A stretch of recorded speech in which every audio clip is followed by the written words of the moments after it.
Los archivos son una pieza angular del conocimiento de lo que aconteció, del pasado, para poder diseñar el futuro que la gente joven, que los que todavía no han llegado, se merecen. Los archivos, ¿qué son? Son la huella de la actividad, por tanto son un elemento central en la memoria de un país. Lo que hemos querido poner de manifiesto en estas jornadas es que los archivos son parte de esa memoria colectiva que es de todos y que todos los ciudadanos tienen derecho al acceso a esa información. La memoria, tanto la individual como la colectiva, como las memorias identitarias, tienen que tener para su perpetuación una base documental, y en ese sentido los archivos son, digamos, un arsenal de la memoria, es decir, ahí están documentos que sirven para construir, reconstruir y deconstruir historias. Son una pieza fundamental para el rescate de la memoria histórica y del rescate de esos derechos que están siendo demandados por los ciudadanos y por la sociedad actual.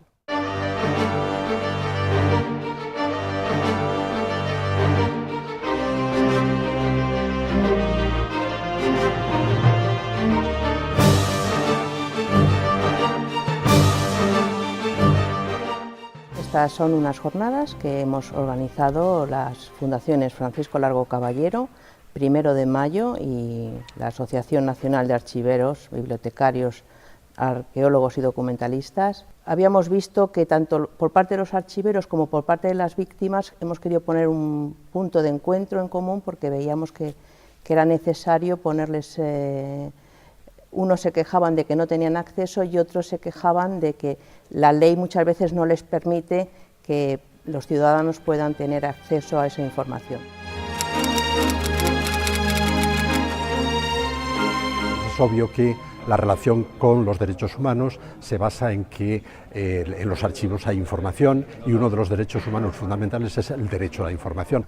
Que tiene que ver con el derecho humano a conocer la verdad, en nuestro caso a conocer la historia reciente que ha sido tan ocultada, tan falsificada, tan silenciada, y el papel que tienen los archivos aquí es evidente. Para documentar violaciones masivas de derechos humanos, pues necesitamos a los archivos, ¿no? El tema de acceso a los archivos tiene mucho que ver con una legislación determinada que viene avalada por los organismos internacionales, no voy a entrar ahora por la escasez de tiempo, pero que en España se concreta fundamentalmente en dos leyes: la Ley 30 del 92 de procedimiento administrativo, etcétera, etcétera, y la Ley 16 del 85 de Patrimonio Histórico Español, cuyo defecto principal estriba en un tratamiento diferenciado de la documentación administrativa y de la documentación histórica, que en realidad debiera de contemplarse como un todo unitario, es decir, como el acceso a servicios de carácter público permanente. El problema del acceso a los archivos es, yo diría, que un presupuesto fundamental para la investigación de los crímenes de la dictadura franquista, porque en los archivos está reflejada la realidad de esa represión.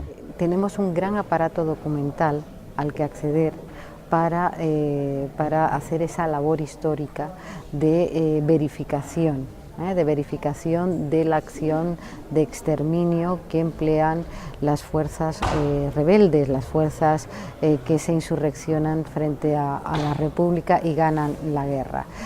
Pero para hacer uso de ese aparato documental, evidentemente las autoridades tienen que facilitar ese acceso. Y hoy el acceso a los archivos, que es un derecho fundamental de los ciudadanos, sigue siendo problemática. Primero porque la ley de patrimonio lo dificulta y prácticamente lo impide.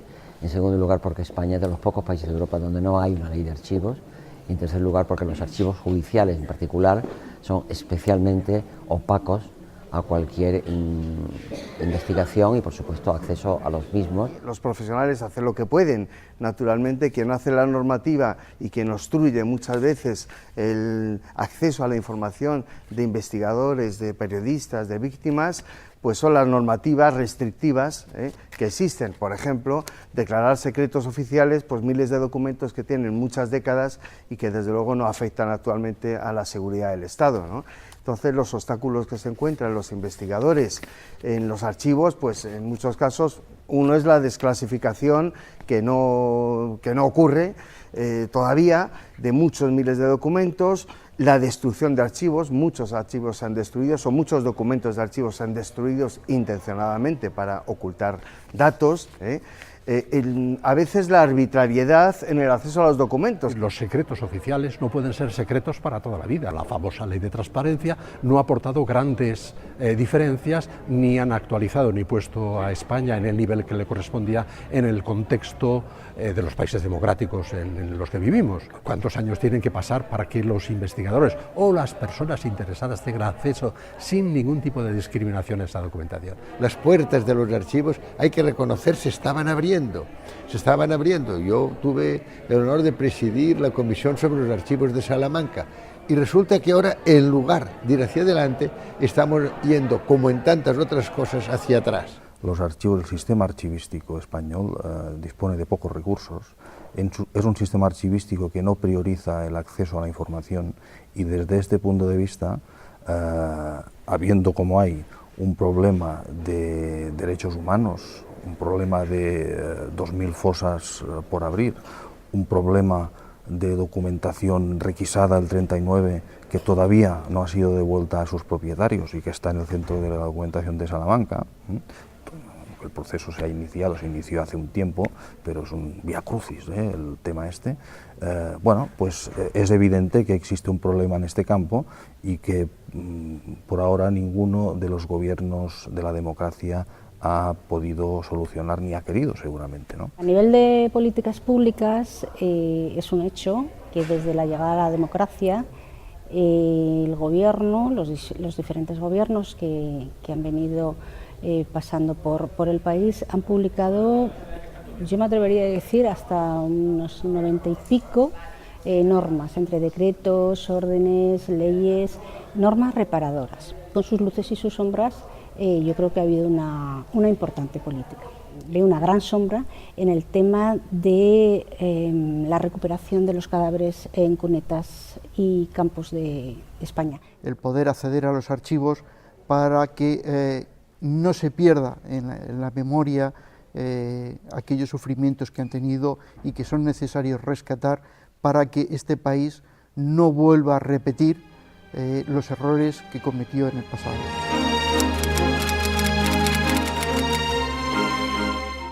Yo desde los primeros del 67 hasta el final del 73 estuve en la cárcel los 7 años. Mi sentencia lo dice. Dice, pues, para movilizar a los trabajadores para que lucharan por la democracia y por la libertad. Poco a poco fui tomando conciencia porque a mí cuando terminó la guerra por la calle me llamaban de todo.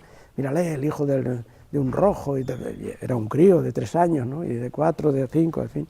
A mis tías las cortaron el pelo y las pusieron el tinte este, ¿cómo se llamaba? Sí, le daban aquel tinte medio rojo. Bueno, quiere decir que a la fuerza fui tomando conciencia porque en el pueblo había de todo, era un pueblo que había habido en la República todo el tiempo, hasta el final de la guerra. Ahí alguien decía esta mañana o esta tarde, ¿no? Esta tarde, que a Hitler todo el mundo en Alemania y en el mundo yo creo que le conoce como un verdadero asesino y no hay ninguna duda. Pero Franco no, en todo caso algún chico te dice, bueno, mi padre me dijo que era un hombre muy dictador o muy malo. Nadie dice era un asesino de una manera libre. Y yo, los debates con los chicos, descubro que tienen un desconocimiento tremendo sobre todo ese proceso. Y no digamos de las cárceles. De las cárceles, claro, es que está por contar, yo he contado alguna anécdota. Y hasta que murió, es que fue algo tremendo.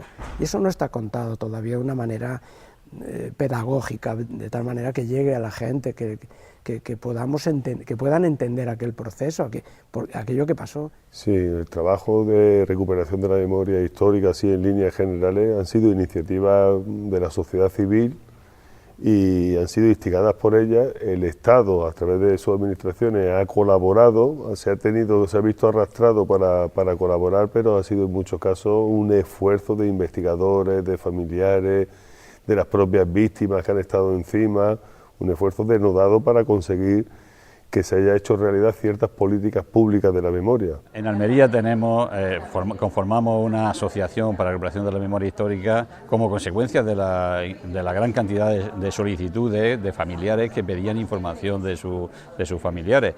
Previamente tuvimos que hacer un censo de la población que sufrió represión, lo que nos llevó aproximadamente 6 años, donde hicimos un vaciado de todo el archivo militar de Almería.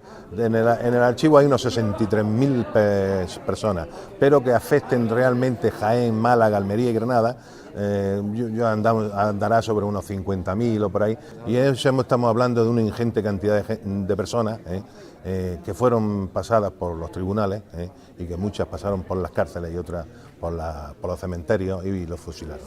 Una población pues bastante, yo he calculado que en más del 10% de la población granadina fue ajusticiada.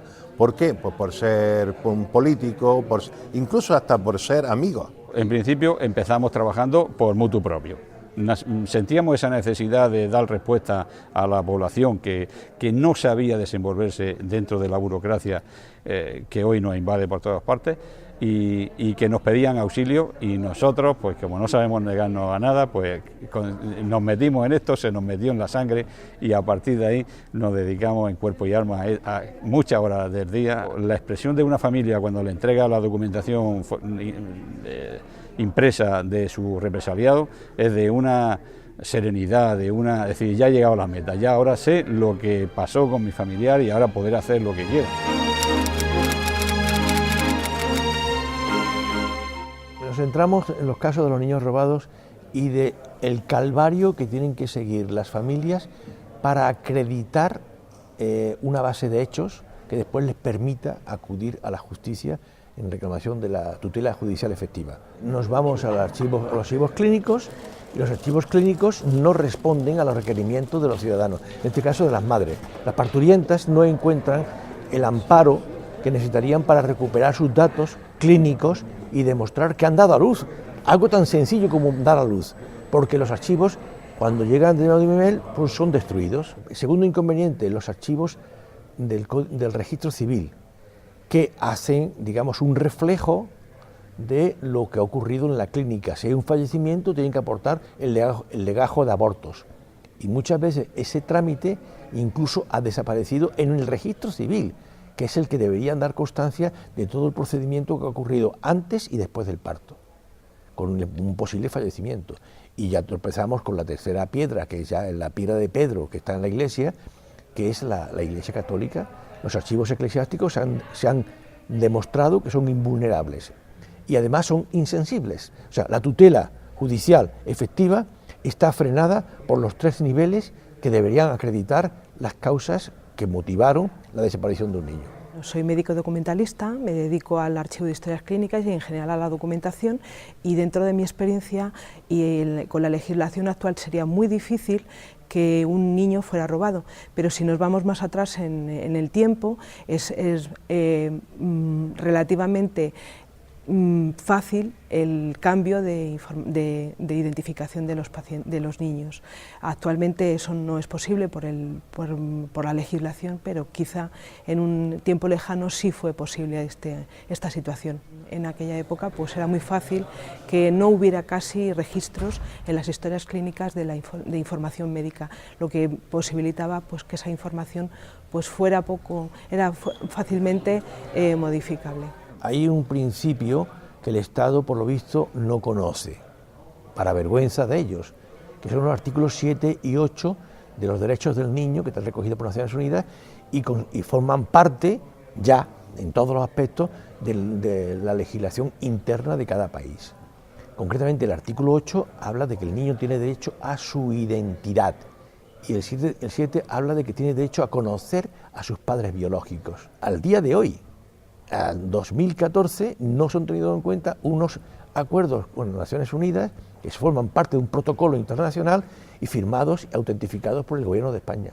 Estamos hablando de muchos miles de casos, porque yo tengo solamente la referencia que da Ricard Viñes en su libro, Los niños perdidos del franquismo, que habla de 30.000 niños en un periodo de tiempo muy corto en las cárceles franquistas, en unas condiciones muy precarias, con una falta de documentación, porque los niños cuando entraban en las cárceles con las madres no eran registrados como seres humanos, que es ese otro signo característico de este país, que los niños no tenían personalidad jurídica, eran tratados como objetos, y como objetos eran regalados incluso. Lo que se aspira es a la verdad, a la justicia y la reparación, pero los familiares cuanto más conocen la verdad, más asco sienten del sitio donde han vivido por haber estado durante tanto tiempo engañados, ¿no?